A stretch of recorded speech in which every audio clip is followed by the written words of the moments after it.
Good afternoon. It's Monday, 1 o'clock. Time for the Deal Doctor live stream, and welcome for those of you who are joining, and welcome for those of you who join later and watch this in the recorded version.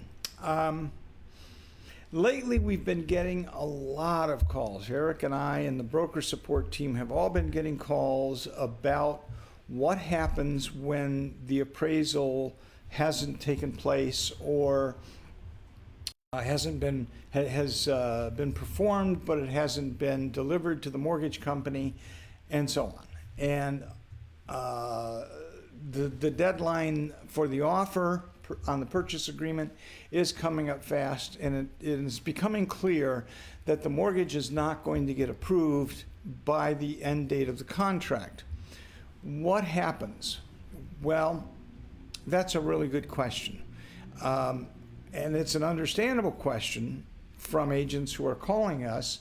So I'm going to run through a few purchase agreements that we have just as examples of how confusing and how uncertain the answer to that is.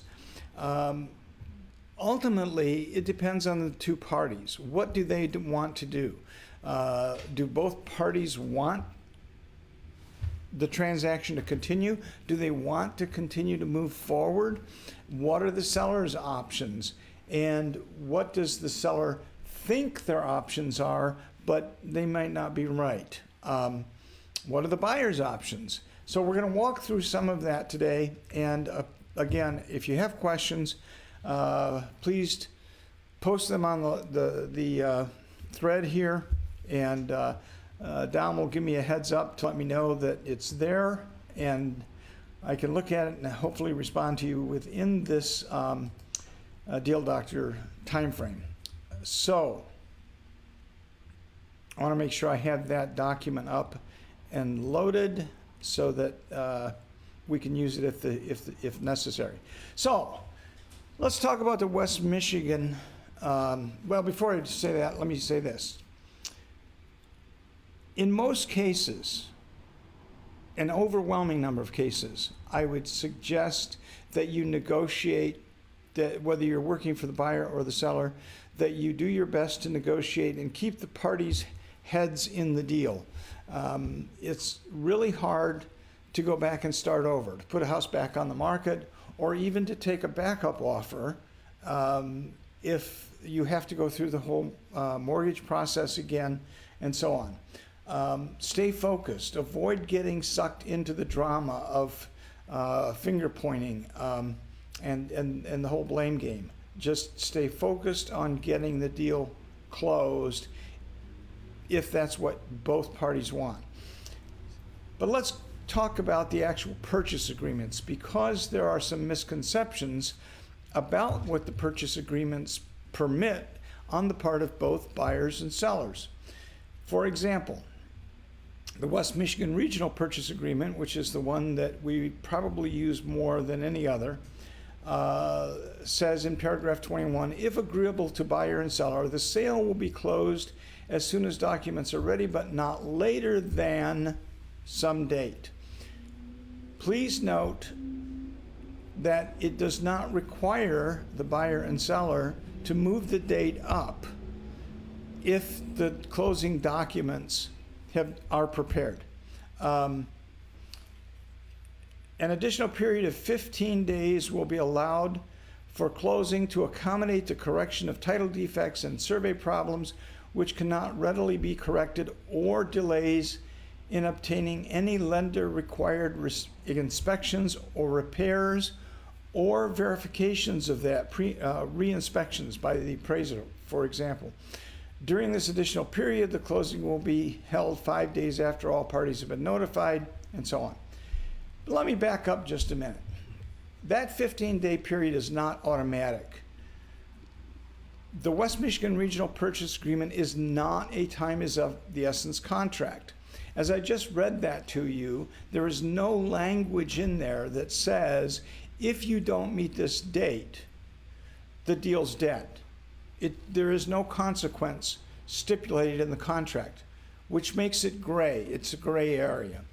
The 15-day extension is not automatic. There's this perception by some agents out there that, oh, well, we've got an extra 15 days anyway, so we don't have to get extensions if it's a matter of getting a death certificate, for example, from the seller or the representative of the seller. It is not a loophole that provides more time to get a mortgage approval. For example, since TRID went into effect, TRID laws, the CD is the clear to close.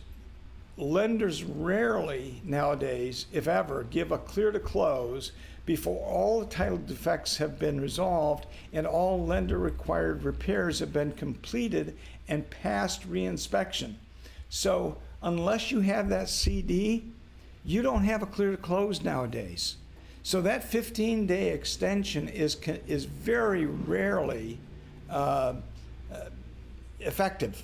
It doesn't apply in most cases because it only applies if you have a clear to close.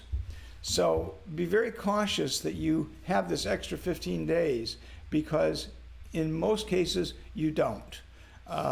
It's important if a contract is going to go beyond the stated end date of the contract that you get an extension signed by both parties that allows the contract to move forward and stay in force during that period of time. If either party decides to not move forward, then that's a different issue, which I'll talk about in a minute. But first, let's look at the GCAR contract. The GCAR purchase agreement does state that it is a time is of the essence contract. However, does not state any consequences. Therefore, the question is, will it hold up? For example, in paragraph 39, time is of the essence. Time is of the essence with respect to this agreement. Time limits shall be strictly observed. Or what? What are you going to do? It doesn't say that part. It doesn't say, or this contract shall be deemed null and void. That would be consequences. So therefore, again, there's a gray area here as to what happens in the event those timelines are not met. It's implied, but it's not expressly stated in the contract. So it's very important that you understand that even with this boilerplate language, it is not necessarily an enforceable time is of the essence contract. That comes from a long conversation with Gail Anderson that I had with her.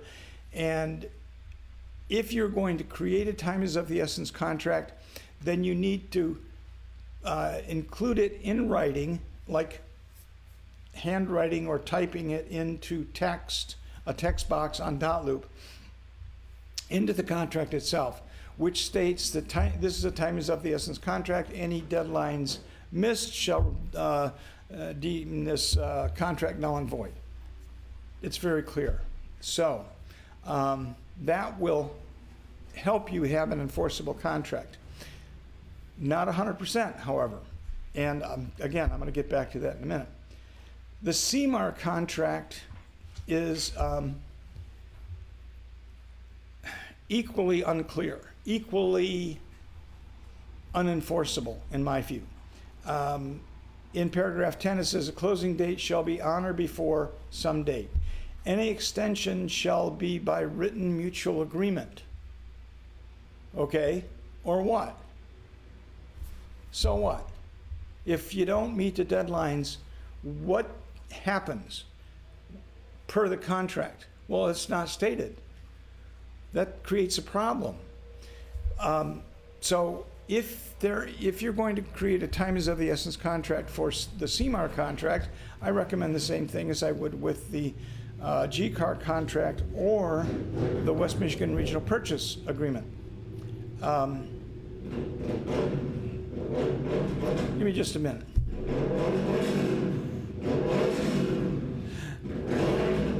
I think my ride's waiting for me, so just getting a little impatient apparently out there.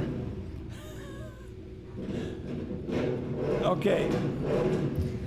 The Jackson, let's go to Jackson. The Jackson contract, thank you very much, appreciate it. The Jackson contract is a little different, and that's very short. It says closing of the sale shall be honored before some date. But again, no consequences if it doesn't close by that date. And the perception in Jackson, the standard of operation in Jackson, is that both parties are going to continue to work together toward a closing. But you better get an extension, because while this doesn't expressly state that time is of the essence, it does imply that there is an end date to the contract. So the question becomes, can the seller terminate an offer if it doesn't close within the time frame of the contract? In this market, we find a lot of sellers who have accepted an offer, and somewhere along the way, they got a backup offer. Let's pretend it's $50,000 more, no inspections, no appraisal, whatever you like. They're gonna give them everything. And your seller would really like to accept that offer, and so they're waiting for the clock to tick down to that end date so that they can terminate that first offer and go with the second offer. Before they do that, I urge you to suggest to them that they talk with an attorney, because they may or may not be able to do that. It's not cut and dried. It's not black and white. It's very, very gray if both parties have been acting in good faith to get the deal closed. Now, if the buyer didn't provide the earnest deposit when they said they were going to, well, now that you got a breach of contract situation. But in any of these cases, there's a very good chance that this is going to end up in the hands of lawyers, and that's going to cost money. And ultimately, if they solved this problem, if they had addressed this problem earlier and said, here, we're going to extend it, or if the seller had issued an addendum that said to the buyer, that said, if this isn't closed on or before 5 p.m. on Friday, June 30th, whatever it might be, this contract shall be deemed null and void. If they had put the buyer on notice, then they would have a much stronger legal position when that day passed and the buyer had not gotten their mortgage approval. Let me flip it around a little bit and say, I hope you heard the word attorney and judges, because all of those things are going to be required if one of these things goes sideways. A judge is going to look at a number of factors.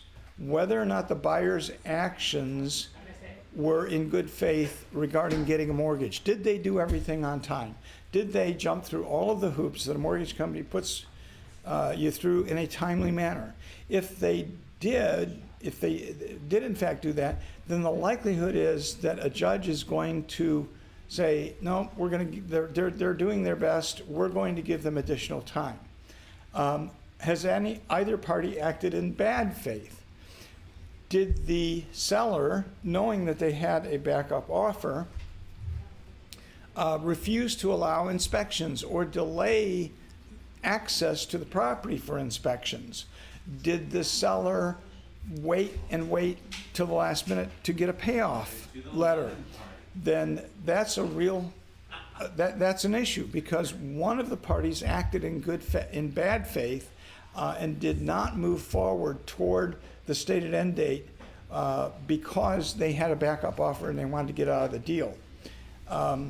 Is the mortgage company and or the appraiser backlogged? Well, guess what? We're seeing that every day. Appraisers are stacked up. They've got way much more work than they can handle. they've got to go out and do re-inspections if they find anything wrong with the property that has to be fixed as a lender required repair. So a judge, if it lands in front of him, is going to, or her, is going to look at this and say, wait a minute, they're doing everything they can. The buyer has done everything they can. It is out of their hands. They have not acted in bad faith in any way, shape, or form. And this is simply a matter of the nature of the industry at this time. And again, I'm going to give them more time. So the takeaway word in this moment is attorney. When you get in a situation like that, the first thing that Eric and I and the broker support team is going to suggest is your client needs to contact an attorney to find out what their legal rights are and what it's going to take to enforce the contract, either from a buyer's side or from a seller's side. Dom tells me that we've got a question here, so I'm going to jump over and take a look.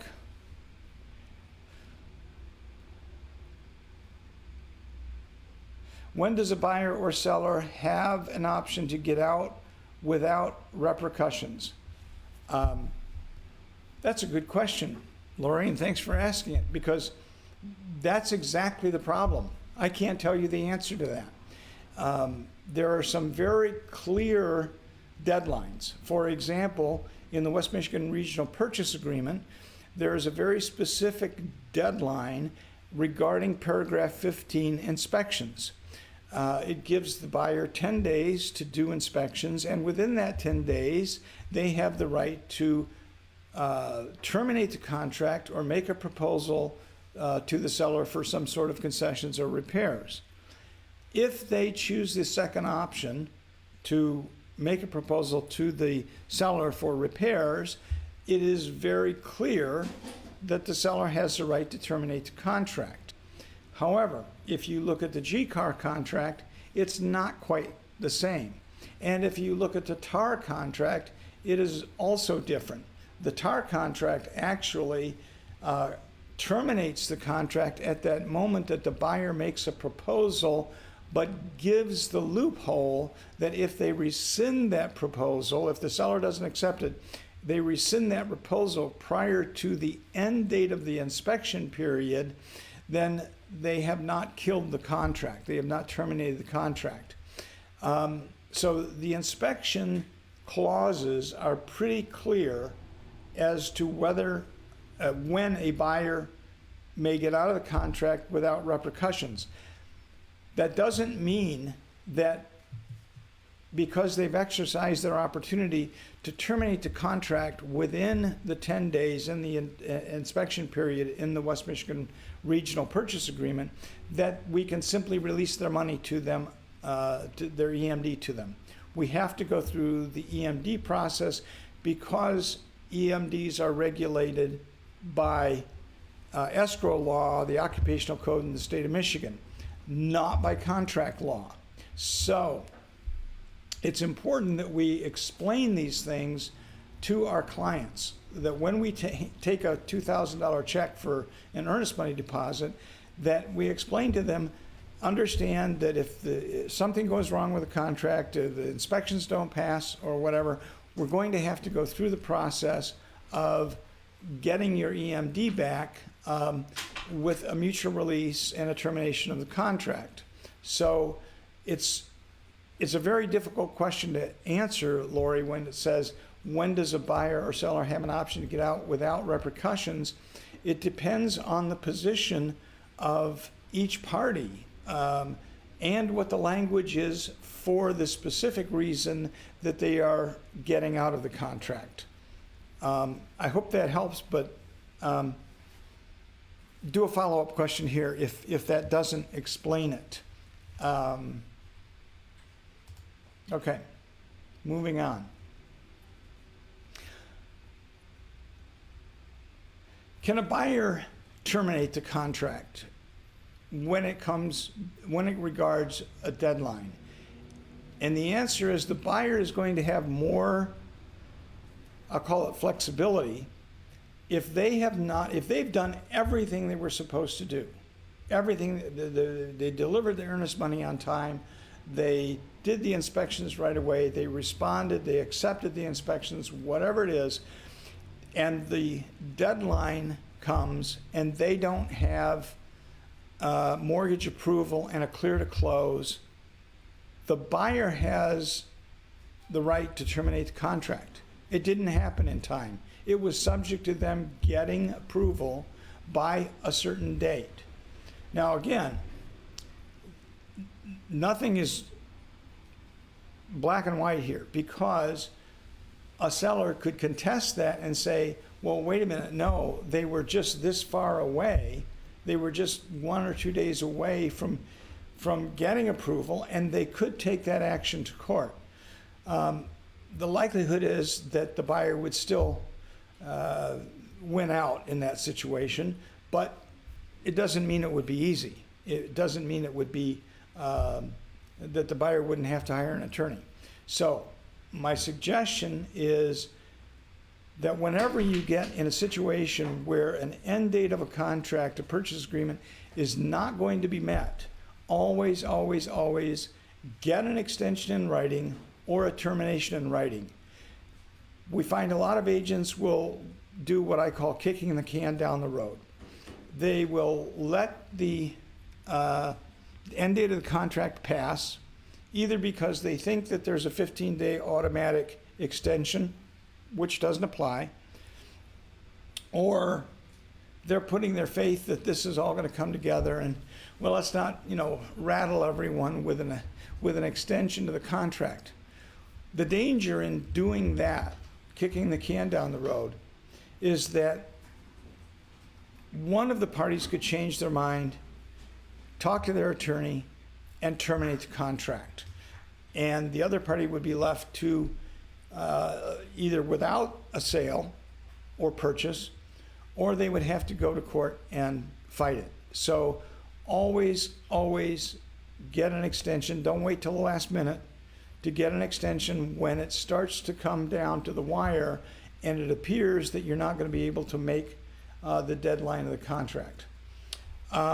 Couple of other questions in the past couple of weeks. We've gotten several calls, actually. It's kind of surprising because it rarely comes up, about resort properties where ownership is held in stock in the property as a whole.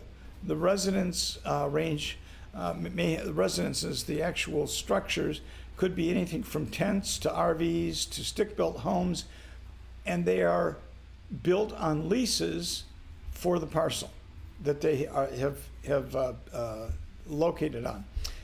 It is different from condo ownership.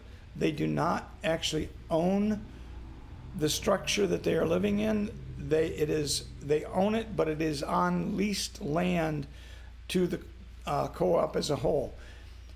My point is, be sure before you list something that you know what you're listing.